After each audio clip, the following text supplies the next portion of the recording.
who are starving. And there are 1 billion people in the world who have obesity problems.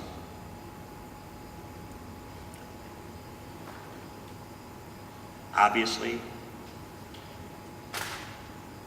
there's a crisis in distribution, and there is a crisis in how human beings view simple living or the lack of simple living. Moving beyond this first level of God realization called anamoya, we go to pranamoya, understanding God simply through the fact that you're alive.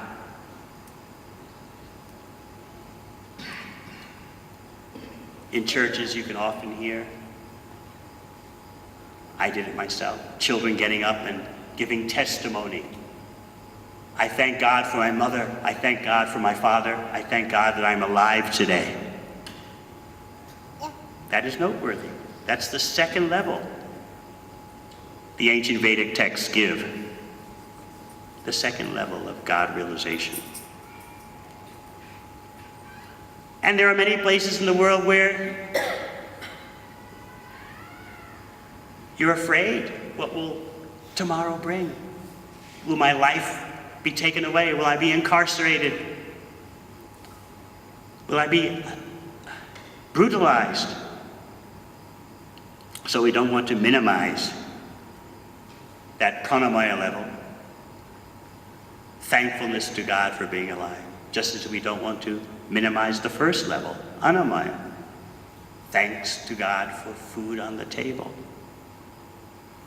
These are all, as I said, preliminary levels of God realization.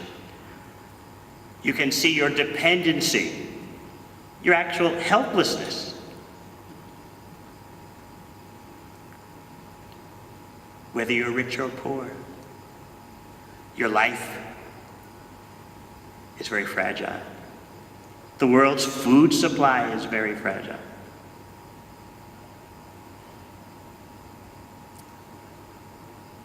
A pious person can see the presence of God in these preliminary levels. Still, there's another preliminary level called Jnanamaya. It's appropriate that we discuss that level here at the university. The third level, Jnanamaya, refers to appreciating God because you can think, you can intuit, you can cognate, you can get education, you can be cultured.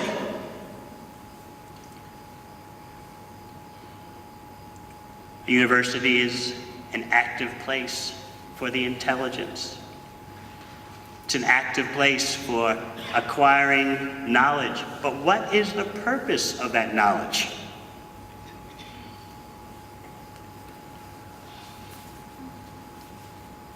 Bhaktivedanta Swami, Srila Prabhupada, as his followers affectionately refer to him, pointed out that if we become so caught up in knowledge of material adjustment, knowledge of material alteration, and we forget the most important knowledge of that unit of spiritual consciousness known in Sanskrit as the Atma. If we forget that, we've wasted our human form of life. So yes, human beings need intellectualism. They need artistry, they need culture, and they can appreciate the presence of the Supreme Absolute Truth just in their thought processes. I think, therefore I am. But there are levels of God realization beyond these three material levels. What is beyond matter? What is beyond time? What is beyond space? The classic spiritual text, Bhagavad Gita, tells us that we must go to level number 4, known as Vijnanamaya. Understanding that there is a spiritual identity different from the body and mind. Enter the spiritual laboratory And then we can begin to experience the power of our soul in relation to the Supreme Soul. The culmination of the different levels of God realization is number 5, known in Sanskrit as Anandamaya, the crown of human achievement, relishing the love supreme, the relationship between the individual soul, which is part of the Supreme Soul. In Bhagavad Gita, Krishna explains that this relationship is what will satisfy your core being. No amount of material adjustment, no amount of material construction, deconstruction, reconstruction will satisfy you or society. Because our real problem is disconnection from the Supreme Absolute Truth, disconnection from God. When we say Krishna, we're referring to God. The precise meaning of the word Krishna is the unlimited, all-attractive source of pleasure. In Bhagavad Gita, Krishna claims that all living entities, no matter what species, they're all his parts, they're all his children. Yet we've become distracted by existence in the material world, and in this way we forget what is our real purpose in life, how to be truly free. I was reading about Robben Island, and I noted the prison system during the apartheid days. According to your perceived ethnicity, whether you were white or Indian or African, you got a certain amount of food. And you could be designated as a Class D prisoner, Class C prisoner, Class B, or Class A.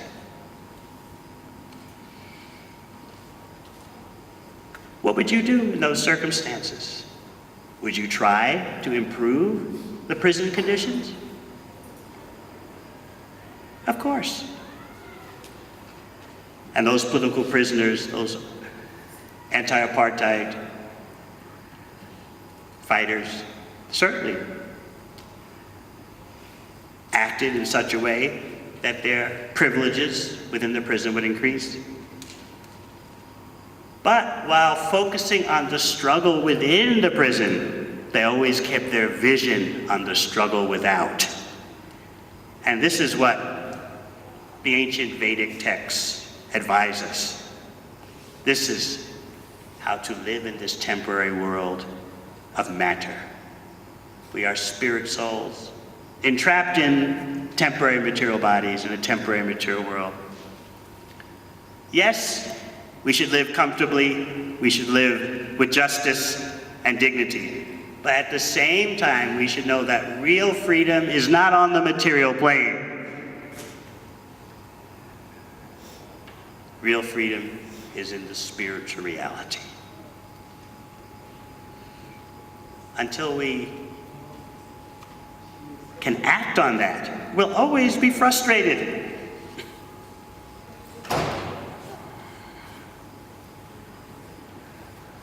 How are we going to develop the spiritual nation? I'm reminded of another statement by Nelson Mandela. Man's goodness is a flame that can be hidden but never be extinguished. How good is the human being? That we need transcendental knowledge to inform us. Knowledge beyond matter. Then we can understand the true potential, the true goodness of the human being. Then we can truly understand that flame, which is hidden because, after all, by material methods, we can't see our spiritual identity, and therefore we forget all about it. Forgetting all about our spirit soul, we are easily manipulated by external material desires. The advantage of educating the population in spiritual knowledge. I'm not speaking about religious belief. Whatever religion you may call yourself, fine. But what is the nature of the real self? Am I material or am I spiritual? And what is the ultimate reality that I'm part of? And what is my relationship with that ultimate reality? This knowledge is essential. If the people can get this kind of knowledge, they won't be so manipulated by temporary promises of economic acceleration, which won't satisfy them anyway. There are 3 E's that are troubling humanity today. The first E is the environment. The second E is energy. And the third is economics. Problems on all 3 of these fronts are eluding solution. You see,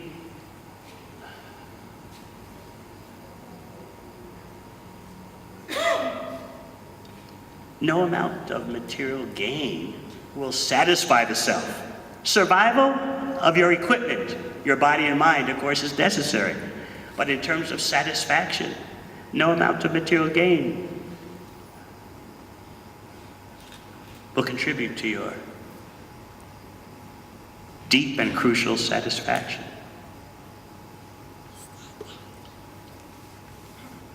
There's not enough resources. There are not enough resources in the world to fulfill the ever-increasing desires, material desires of the people. Nor is there enough space for disposing the waste. Just this fact alone should tell us we need to adopt a different approach. It's not just a good idea. It is absolutely necessary. My request is that you all consider how to go another route. Yes, we need to correct corruption, correct inequality, correct faulty political and economic systems. But while we're trying to survive in the prison, let us not forget what full freedom is. The freedom of the spirit self in relationship with the Supreme Self. This is the knowledge that Krishna gives. It's this knowledge that Srila Prabhupada, known to scholars as Bhaktivedanta Swami, came to give. Build your nation on the spiritual platform. Don't forget, amidst all your economic and political endeavors, don't forget the real you, the spirit soul, and your relationship with the Supreme Soul. Don't succumb to the global materialist mantra. I was in China last year, and I explained to my audience, an audience of psychologists, there is a mantra in China. Spiritualists have the Hare Krishna mantra. It's not that China's lacking a mantra. In fact, there's a mantra that's shackled the whole world. Work, buy, consume, die. This is the tragedy.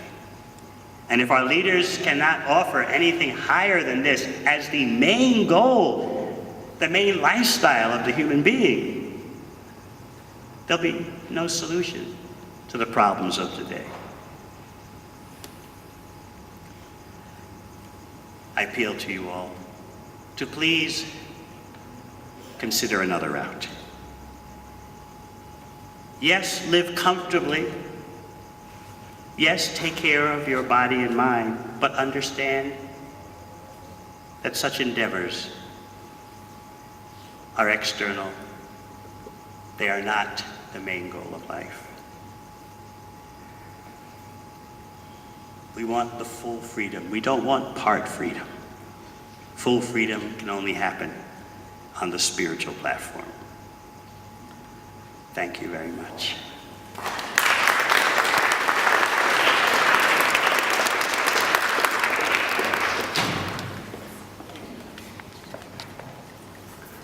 Thank you. So we'd like to open up the floor for some questions. There are two mics on the left-hand side and the right-hand side. So if you just walk up to the mic and ask the question, and Swamiji will try and answer it. So can we have a question from Swamiji? Made some very provocative statements. Those of you who are in academia and economic sciences, you might have a contra view to what was said today. Yes, sir. Please state your name, where you're from, and is there a mic here? Is the only mic? Is there, sir? You're going to have to speak, and I will relay the question. I'm from University of Pretoria. From the University of Pretoria? Okay, my question is, Swami says that we have to find another route of invigorating or changing ourselves, just finding another route. But what exactly is Let's go do it in pieces. Swamiji says you're going to find another route of invigorating ourselves. Yes. So now, what is that route? What is... Can you please crystallize? Swamiji, what does it mean to invigorate? What's the root? You see, beyond religious sentiment or belief, which is necessary, we need to actually have access to comprehensive spiritual knowledge.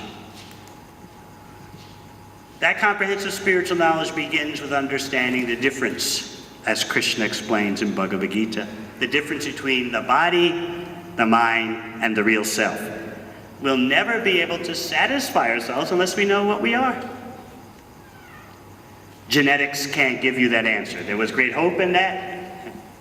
Then the spotlight switched to the brain. Also a dead end in terms of understanding what is consciousness, what is the source of our awareness. Krishna explains in Bhagavad Gita that consciousness is the indicator that you have a non-material identity. Just like sunshine pervades the universe, and that sunshine emanates from the sun.